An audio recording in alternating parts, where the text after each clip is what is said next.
नमस्कार, मी R J Sachin. तुमचं स्वागत आहे आमच्या बोल गप्पा या चॅनेलवर. बोल गप्पा, मनमोकळ्या गप्पा, खऱ्या गोष्टी. आपल्या आयुष्यात प्रत्येकाचा एक प्रवास असतो. प्रवास म्हणजे कसा? जन्म, बालपण, तरुणपण आणि म्हातारपण हा प्रवास नव्हे. आपल्या करिअरचा एक प्रवास असतो. मग करिअर म्हणजे कसं असतं? गल्लीबोळातून फिरणारा एक व्यक्ती पुढं जात जात एक आपलं नाव कमवतो आणि एका त्या पदावर जाऊन बसतो. आज आपण अशा एका व्यक्तीसोबत संवाद साधणार आहोत. म्हणजे गल्लीबोळात फिरणारा एक व्यक्ती, पैलवान, दादा, नगरसेवक ते चित्रपट निर्माता, असा हा थक्क करणारा प्रवास. जाणून घेऊयात हा जो प्रवास आहे, हा नेमका प्रवासी कोण आहे. चेक द माइक 1 2 आवाज येतोय क्लिअर आहे ना? ऐका ही आहे तुमचा बोल गप्पा. ना कोणती स्क्रिप्ट ना कोणता फिल्टर, डायरेक्ट ह्या म्हणताले विचार नो क्विटर. लाईफची असली नकली सगळी स्टोरी मानतो तुमच्या आमने सामने नो सॉरी. बोल गप्पा, मन मोकळ्या गप्पा. आटपाडी नगर पंचायतीमधलं एक मोठं नाव, आटपाडी पंचक्रोशीतील एक मोठं नाव आणि सध्या मराठी इंडस्ट्रीमध्ये झळकत असलेलं एक मोठं नाव म्हणजेच पैलवान अजित जाधव.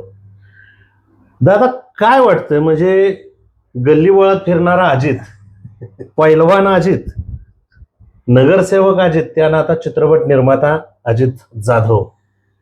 आता सुरुवातीला आमचं बालपण गेलं विठ्ठलनगरमध्ये. विठ्ठलनगरमधून आपली शाळा, विठ्ठलनगर मयात माझी शाळा होती.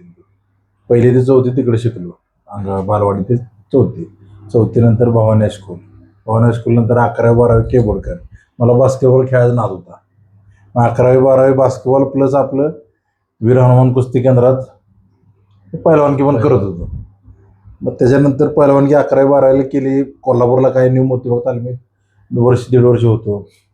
त्याच्यानंतर पहिलवान म्हणून नाव लागलं. मग अजित जाधवच्या पुढे पहिलवान म्हणून नाव लागलं. त्याच्यानंतर मग आपलं शिक्षण BSc टाकलं, ॲडमिशन इथं. शिक्षण करत करत बास्केटबॉलला मी ऑल इंडिया प्लेअर आहे. नॅशनल खेळलो बास्केटबॉलमध्ये. कुस्तीच्या दरम्यान कुस्तीत मैदान अनेक मैदानात खेळलो. मग पहिलवान नाव लागत लागत एक उत्कृष्ट खेळाडू म्हणून लागलं.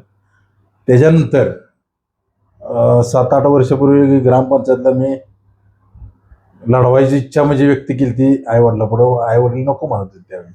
तरीसुद्धा मी ग्रामपंचायत लढवली आणि माझा थोडक्या मतानं 33 मतांनी पराभव झाला 1 नंबर वार्डात. मग ती माझ्या मनात खून गाठत होती की आता आपण पराभव घेतले म्हणजे आपण बदला नाही, 100% करायचं म्हणजे ठरवून. 7 वर्ष झालं लोकांच्या सेवेत होतो. 2018 मध्ये माझ्या पराभवाच्या नंतर 2018 मध्ये पहिलवान ग्रुप कुस्तीप्रेमी म्हणून आमच्या बंधूंनी महाराष्ट्राची संघटना तयार केली. त्या संघटनेचं मला संपर्क प्रमुख केलं. त्या संपर्काच्या माध्यमातून पूर्ण महाराष्ट्रभर फिरत होतो.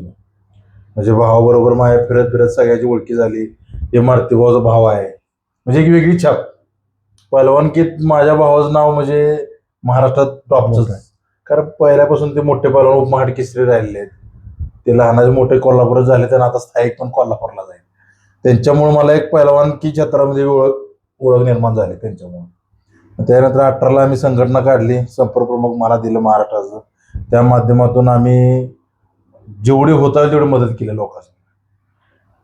दादा, म्हणजे असं बघितल्यावर वाटत नाही की तुम्ही BSc झालाय, नॅशनल खेळलाय. कारण लहानपणीचा जर काळ आठवला किंवा जरा थोडीशी माहिती घेतली तर एक उन्हाळकी करणारा अजित असा अजित होता की कोणाच्या हाताला अजित लागेल ह्याची गॅरंटी नव्हती. नाही, सगळ्यांचं म्हणणं तसं होतं. शिव काय मोठं झाल्यावर काय हाताला लागणार नाही. पण वेळेनुसार जैसा देश वैसा बेस, त्यानुसार मी पण बदलत गेलो. लहान मुलाच्यात गेलो, लहान मुलासारखं वागायचो. मोठ्याच्यात बसलो असं म्हणजे प्रौढ असल्यानं वागायचो. वयस्कर माणसाचे बसलो त्यांच्याबरोबर त्यांच्यासारखं बोलायचो. अशी मला सवय लागत गेली. त्यातनंच एक राजकीय मला एक ताकद मिळाली. त्यातनं लोकांच्यात राहण्यात लोक मला आपलीच म्हणजे लोक मला म्हणायला आयला हे आपला माणूस आहे. मग सगळे मला ते दादा दादा दादा चालू केलं लहान पोरांनी. तिथनं म्हातारी माणसं सुद्धा मला दादा म्हणायची. तिथं अजित दादा पुढे लागत गेले, मग ते अजित दादा जाधव असं अजित हा. अजितचा अजित दादा झालो. हा. दादा ही चित्रपटाचं वेळ कसं लागलं, म्हणजे काय सुप्त इच्छा होती का मनात की मला सिनेमात काम करायचंय, ज्याला आता काम नाही मिळालं तर मी पिक्चरच काढतो, असं काय होतं? तसं नव्हतं. काय झालं सांगतो तुम्हाला. जय भवानी म्हणून एक पिक्चर आलता मराठी इथं. त्यावेळेस पिक्चर मध्ये मला विलनच्या मागची भूमिका, विलन बरोबर सहकार्य असतं ना, त्याची भूमिका मला दिली ती. मग त्यावेळेस मला असं वाटायला यायला आपण पण पिक्चर काढलं पाहिजे. मी त्यावेळेस कॉलेजच्या टायमाला, त्यानंतर विसरून गेलो. कारण ही कन्स्ट्रक्शन लाईन, परत ही शेती, परत ही राजकारणाचं वेळ, कारण की पराभव झाला त्याचा पुढं आपल्याला यायचंच होतं 100% राजकारणात. मग ते सगळे डोक्यात ठेवून करत करत मग एक दिवशी काय झालं, आपली इथली कलाकार आपल्या भागातले ते आले, म्हणले असं असं. मग त्यांनी मला त्यात उतरायसाठी जी माझी इच्छा होती पहिली, त्यात मला त्यांनी उतरवलं की बाबा तुमची इच्छा पूर्ण होईल ह्यात. आणि मला पण असं वाटलं की माझी इच्छा पूर्ण होईल, म्हणून मी त्यात 100% निर्माता म्हणून गेलो. म्हणजे स्वप्न पूर्ण होत चालले ती, म्हणजे राजकारणात यायचं होतं, निवडून यायचं होतं, ती निवडून आला, नगरसेवक झाला, आणि लगेच चित्र, म्हणजे एका वर्षातच दोन्ही स्वप्न पूर्ण झाली. हा, 2000 एका वर्षात नाही. ज्या वेळेस म्हणजे माझं लग्न झाल्यावर मला 2 मुलं झाली. 2 मुलं आहेत मला आता. मुलं झाल्यावर मग परत राजकारणाचं तर माझं कंटिन्यू चालूच होतं. घरच्याच वेळ कमी द्यायची, पण बाहेर सारखं लोकांच्यात असायचं, जायचं यायचं. पण ते एक स्वप्नच होतं माझं की नगरसेवक व्हायचं. नगरपंचायत जेव्हा जाहीर झालं तेव्हा ठरवलं की 100% नगरसेवक मी झालोच. आणि घरच्याचनी मी तेव्हा सांगितलं की मी नगरसेवक होणार. मनात खूणगाठ बांधूनच ठेवलेली की व्हायचं म्हणजे व्हायचं, कारण की आपलं ते टार्गेटच होतं आयुष्याचं. आता असं वाटतंय मला की मी निवांत आहे आता. जी इच्छा होती सगळ्या पूर्ण झाल्या. निर्माता झालो, पिक्चर काढला. राजकारणात जाऊन जे माझा पराभव झाला त्याचं वलय सगळं मी भरून काढलं आता. आणि बाकी मग काय शिक्षण पूर्ण जायचं सगळं आहे, व्यवस्थित आहे, वेल सेटल आहे आता, निवांत आहे. फक्त आता जनतेची सेवा करायची एवढंच. दादा हे पहिल्यापासून असं आहे का, म्हणजे कॉलेजपासून, की आता आम्ही बघतो की आटपाडी मध्ये तर आहेच, पण आटपाडी सोडून बाहेर अजित दादाची गाडी आली म्हणलं की कौंदळ असं, म्हणजे सगळी पोरं गोळा होते ती एका ठिकाणी. ते सर्व श्रेय माझ्या मोठ्या भावाला मी देणार. पहलवान मारुतीभाऊ जाधव, ते संस्थापक अध्यक्ष आहेत महाराष्ट्राचे. त्यांनी संपर्क मला केला, त्यामुळे माझा हा संपर्क वाढत गेला. आणि लोकांनी मारुतीभाऊचा भाव म्हणून जे पहिला मला खांद्यावर घेऊन म्हणजे मिळवलं मला, त्यांचा भाव म्हणून. कारण ते जिथं पोहोचत नव्हते तर मी जात होतो, कार्यक्रम असो या असो. त्यातनं असं माझं निर्माण होत गेलं बोले. त्याच्यानंतर मग जे भावाची कला आहे तीच मी माझ्या अंगात घालून आपलं मी पण महाराष्ट्रभर फिरत राहिलो. त्यामुळे आज ही सगळी, आणि आज असं आहे की आमचं की महाराष्ट्रात प्रत्येक गावात, तालुक्यात, जिल्ह्यात आपली संघटना आहे. आज समजा तुम्ही मसवडचा आहे, उदाहरणार्थ मसवड सोडून समजा तुम्ही कुठल्या दुसऱ्या जिल्ह्यात गेला, तालुक्यात गेला, काय वेळ सांगून येत नाही. वेळ सगळ्यात वाईट. काय ॲक्सिडेंट झाला किंवा कोणाबरोबर वाद झाला किंवा पैशाची अडचण आली किंवा ॲक्सिडेंट झाला, असे कित्येक माणसाचे ॲक्सिडेंट झालेले ती माझ्या म्हणजे संघटनेतल्या लोकांनी नेऊन दवाखान्यात त्यांना पोहोचवलं. मला फोन संपर्क प्रमुख मी असल्यामुळे मला फोन येतात ना, त्यांना मी एका 5व्या ते 10व्या मिनिटात लोकलची पोरं तिथली जे आपल्या संघटनेचे काम करते ती लोक जाऊन मदतीला त्याला 5-50 पोरं प्रत्येक गावात, तालुक्यात, जिल्ह्यात आहेत. त्याचा एक मला फायदा झाला, म्हणजे संघटना वाढवायसाठी. दादा हे सगळं करत असताना घरच्यांना वेळ, आपल्या वार्डातल्या लोकांना वेळ, कार्यकर्त्यांना वेळ, एनर्जी येते कुठं नाही? एनर्जी म्हणजे आमच्या आजोबाचा आशीर्वाद, वडिलांची कृपा. आजोबा तर आमचं म्हणायचं राजकारण सोडून काही करा, राजकारणात तेवढं पडू नका. मग आम्ही समाजकारणात पडलो. मी समाज म्हणजे काय भावामुळं ते तुम्हाला सांगितलं, संघटना एकजूट. आणि मला कसं आहे पहिल्यापासून आवड होती, म्हणजे पोरं गोळा करायचं, काहीतरी कार्यक्रम घ्यायचा, एकत्र यायचं, म्हणजे संघटना मजबूत करायची, एकामेकाही मदतीला जाऊन जायचं. मी एक वेळ माझा आजपर्यंत रेकॉर्ड आहे, एक वेळ मी लग्नाला जाणार नाही, कोणाच्या बड्डेला जाणार नाही, कोणाच्या ह्याला जाणार. पण ज्या वेळेस अडचणीत माणूस असतो, महाराष्ट्रात कुठल्याही कानाकोपऱ्यातनं मला फोन येऊ द्या, माझं दोन्ही फोन 24 तास चालू असते. मला रात्री 1-1, 2-2 वाजता फोन येते, तरी सुद्धा मी फोन उचलतो आणि त्यांच्यापर्यंत पोचतो. ते बघतोय आज जे लोकमान्यता तुम्ही मिळवलेली आहे त्याचं द्योतक आहे की तुम्ही लोकांपर्यंत किती वाहून घेतलेलं आहे. दादा, हे सगळं करत असताना ह्याला श्रेय कोणाला द्यायचा, म्हणजे कोण असा व्यक्ती तुमच्या आयुष्यामध्ये आला की ज्याच्यामुळे मी ही सगळा बदललो आणि जनसेवा बरोबरच या सगळ्या गोष्टी मी करू लागलो? ह्याच्या माग माझ्या वडिलांची ताकद भरपूर आहे मला. कारण की मला असं मी खवळत होते, रात्री लवकर येत नाही, रात्रभर तो पोरांच्यात जातोय, हे जातोय, पण त्याच्या मागे पण एक कारण होतं त्यांचं. ते जा पण म्हणायचे लोकांसाठी आणि खवळत पण होते, कारण घरी पण वेळ येते. म्हणजे सगळं बॅलन्स करायला थोडक्यात कन्स्ट्रक्शन लाईन, नगरसेवक, जनतेची सेवा, घरचा परपंच आणि महाराष्ट्रात जी आमची संघटना आहे ही जी सगळं बॅलन्स करायला हे आमच्या वडिलांनी शिकवलं मला.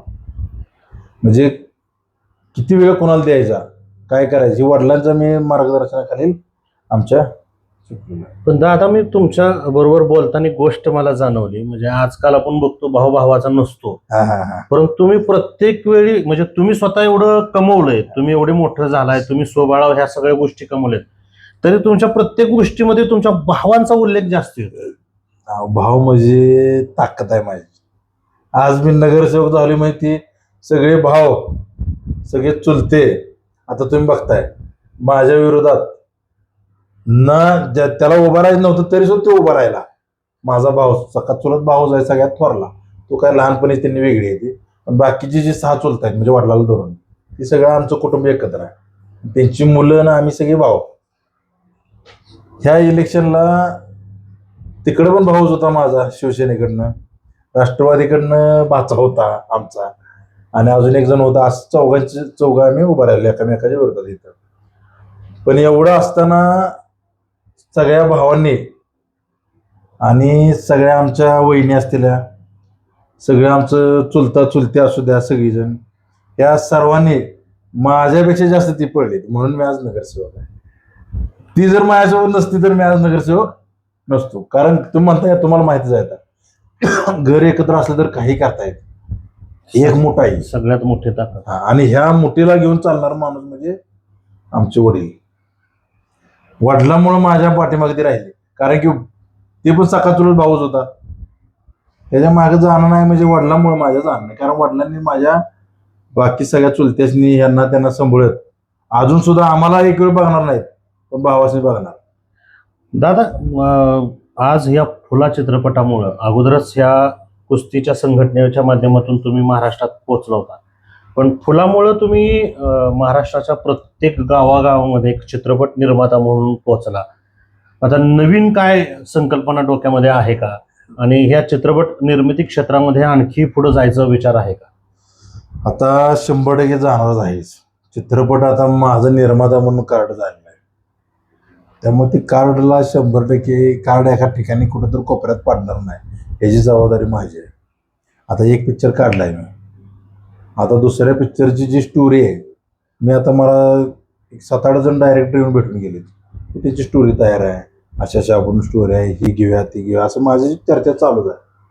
लवकरच मी आता माझ्या पुढच्या पिक्चरची तुम्हाला स्टोरी चांगली बघून, स्टोरीज आहेत, तुम्हाला मी नाव सजेस्ट. पण दादा, एक काळ असा होता की चित्रपट बघत होतो, आता एक काळ असा आहे की दिग्दर्शक स्टोरी घेऊन आमच्या पिक्चरसाठी या म्हणून सांगतात, आणि नामांकित दिग्दर्शक तुमच्या जवळ यायला लागलेत.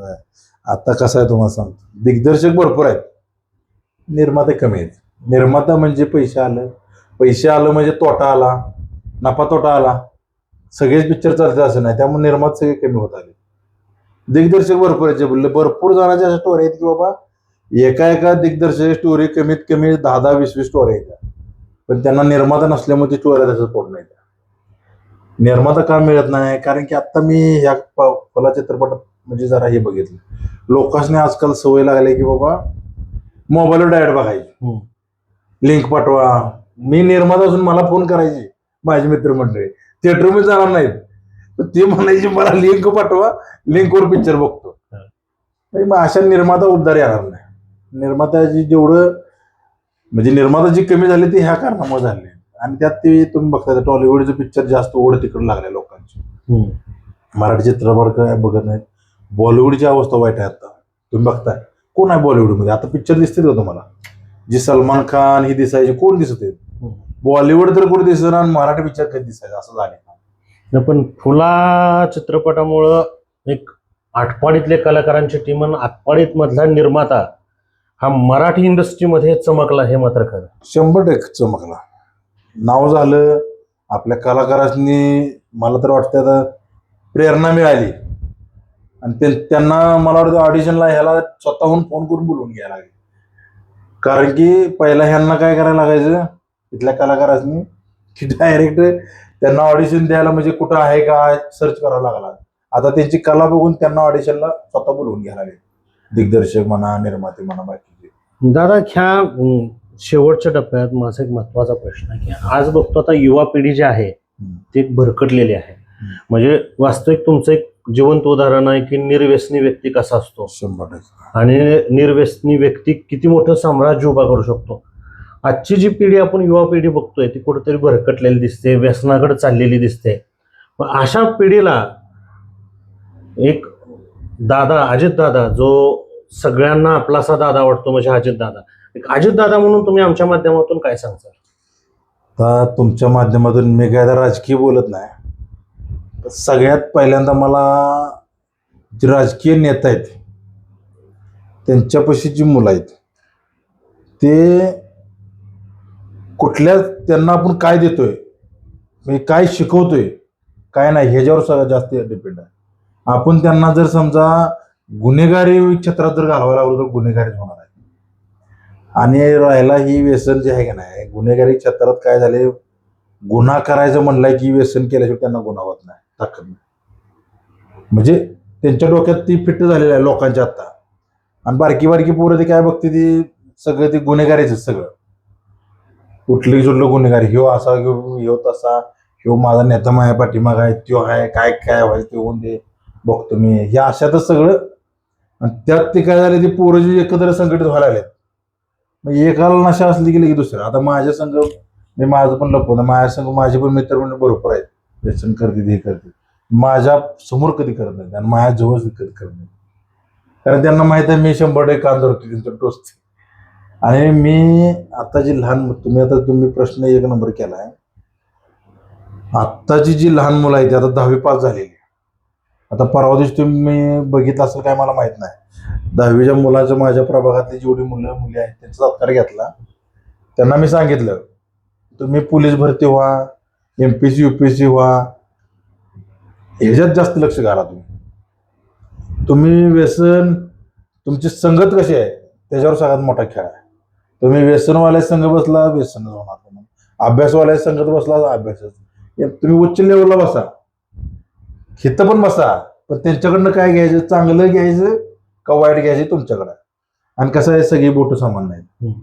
आणि मित्रमंडळी 5 समजा असली त्या 5 कोण 2-3 व्यसनी असतील. पण जी दोघं नाहीत व्यसनी त्यांनी त्यांच्याकडनं व्यसनच घ्यायचं धड का चांगलं काहीतरी घ्यायचं आहे ते त्यांनी शिकायचं. त्यामुळं दुसऱ्याला आपण सजेशन करण्यापेक्षा माझं एकच मत आहे की स्वतःला जनतेने ठरवायचं.